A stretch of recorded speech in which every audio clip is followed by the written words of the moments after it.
আসসালামু আলাইকুম প্রিয় শিক্ষার্থীবৃন্দ। কেমন আছেন সবাই? আশা করি আল্লাহর রহমতে সবাই ভালো আছেন। এসএসসি ২০২৬ যারা পরীক্ষা দিবেন, আপনাদের জন্য আজকের এই ভিডিওটি। শুরুতেই বলে রাখি, আপনি যদি আমাদের চ্যানেলে নতুন হয়ে থাকেন তাহলে অনুরোধ থাকবে এখনই আমাদের চ্যানেলটিকে সাবস্ক্রাইব করে রাখুন। কারণ পরবর্তী সকল আপডেটগুলো আপনাদেরই জন্য। ইনশাআল্লাহ আমাদের সঙ্গে থাকলে আপনি অনেক উপকৃত হবেন। প্রিয় এসএসসি এবং দাখিল ২০২৬ এর ভাই ও বোনেরা, আপনারা পরীক্ষা দিতে যাবেন। পরীক্ষার হলে গিয়ে যদি আপনার কোনো প্রশ্ন কমন না পড়ে, তখন আপনার করণীয় কী? আপনি কি ছেড়ে দিয়ে চলে আসবেন?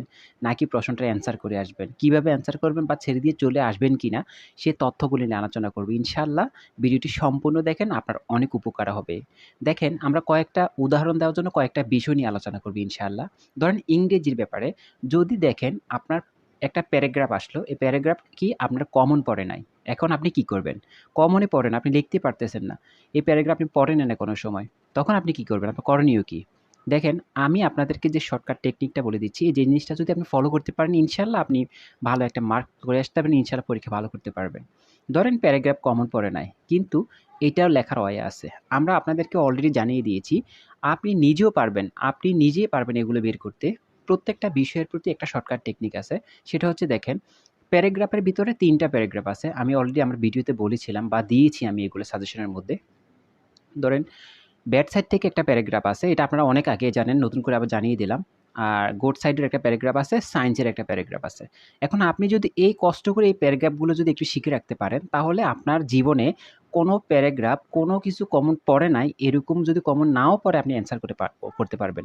ধরেন ব্যাড সাইড থেকে একটা প্যারাগ্রাফ শিখলেন, আপনি কি করবেন? পরীক্ষার হলে গিয়ে প্রশ্নটা দিবেন। দেখবেন যে প্যারাগ্রাফটা কোন সাইড থেকে আসছে। হয়তো ব্যাড সাইড থেকে আসবে, নয়তো গুড সাইড থেকে আসবে, নয়তো কি সায়েন্স থেকে আসবে।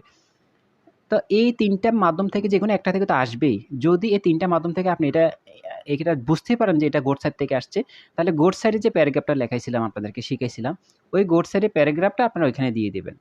আমার কথা বুঝতে পেরেছেন? এই গোট সাইডের প্যারাগ্রাফটা আপনি ওইখানে দিয়ে দিবেন। আর যদি আপনি এগুলো না পান তাহলে আমাকে কমেন্ট করে জানাতে পারেন, ইনশাআল্লাহ আমি দিয়ে দেব। ডায়ালগ যদি কমন না পড়ে, সেম ডায়ালগের একটা ফরম্যাট আছে। Importance of learning English, importance of reading newspaper, importance of tree plantation, এই জাতীয় যত ধরনের যত রকমের ইম্পোর্টেন্ট ডায়ালগ আছে, ওই ডায়ালগগুলোর জন্য কি করা হয়? একটা ফরম্যাট আছে। ওই ফরম্যাটটা আপনি শিখে ফেলবেন কষ্ট করে। কারণ এটা বিপদের বন্ধু হিসেবে কাজ করবে। তাহলে ওই জিনিসটা আপনাকে পরীক্ষার হলে সাহায্য করবে। আপনি পুরোপুরি অ্যান্সার করতে পারবেন। কমন না আসলেও আপনি 100% অ্যান্সার করতে পারবেন আর ভালো একটা মার্ক তুলতে পারবেন। সব গুড সাইড, সব ব্যাড সাইড, সব ডায়ালগ কিন্তু নিবেন না। আপনি ওই ডায়ালগটা নিবেন যেটা আপনি নাম্বার পাবেন। উল্টাপাল্টা কেউ থেকে নিলেন, গুগলে সার্চ করে নিয়ে নিলেন, ওইটা হবে না। যদি না বোঝেন কমেন্ট করে বলেন, ইনশাআল্লাহ এগুলো আমি দিয়ে দেব আপনাদেরকে, 100% নাম্বার পাবেন। এখন আসি বাংলার ব্যাপারে। ধরেন বাংলা প্রথম পরীক্ষা দিতে গেলেন। অনেকগুলা সৃজনশীল আসে, অনেক বিষয় সৃজনশীল আসে।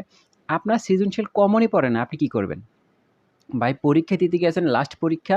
এই পরীক্ষার পরে আপনার এই একাডেমিকে আর কোনো পরীক্ষা নাই। এখন কোনো ছাড়াছাড়ি নেই। আমার কথা হচ্ছে পরীক্ষা দিতে গেছেন, কমন আসুক না আসুক ১০০ অ্যান্সার করে আসবেন। যদি না পারেন তাও অ্যান্সার করে আসবেন। কিভাবে অ্যান্সার করবেন সে তথ্যগুলোই তো আপনাদেরকে জানিয়ে দিচ্ছি। ধরেন সৃজনশীল আপনার কমন পড়ে না, আপনি লিখতেই পারতেছেন না। আপনি কি করবেন? আপনি সৃজনশীলের উদ্দীপকটা খুব ভালো করে শেষ করবেন।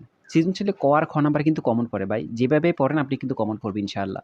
আপনি শুধু সৃজনশীলের গল্পগুলো একটু ভালো করে রিডিং পড়েন, গল্পের পাঠ পরিচিতি, কবি পরিচিতি পড়েন এবং কিছু সৃজনশীল তো আপনি পড়তেই আছেন। ওইখান থেকে ইনশাআল্লাহ কমন পড়বে। কিন্তু সৃজনশীলের গ আর ঘ নিয়ে সব টেনশন।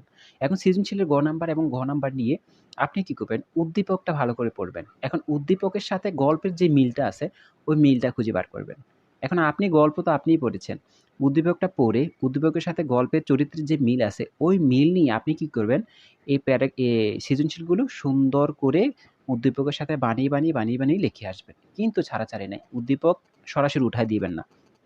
অনেকে এই জিনিসটা ভুল করে উদ্দীপক সরাসরি উঠে দিয়ে চলে আসে, ওটা করবেন না। উদ্দীপকের সাথে চরিত্রের যে মিল আছে, ওই চরিত্রের মিলগুলো তো আপনি গল্প পড়েছেন, আপনি জানেন সবকিছু। তো আপনি ওই গল্পের অনুযায়ী আপনি কি করবেন? এগুলো বানিয়ে লিখে আসবেন।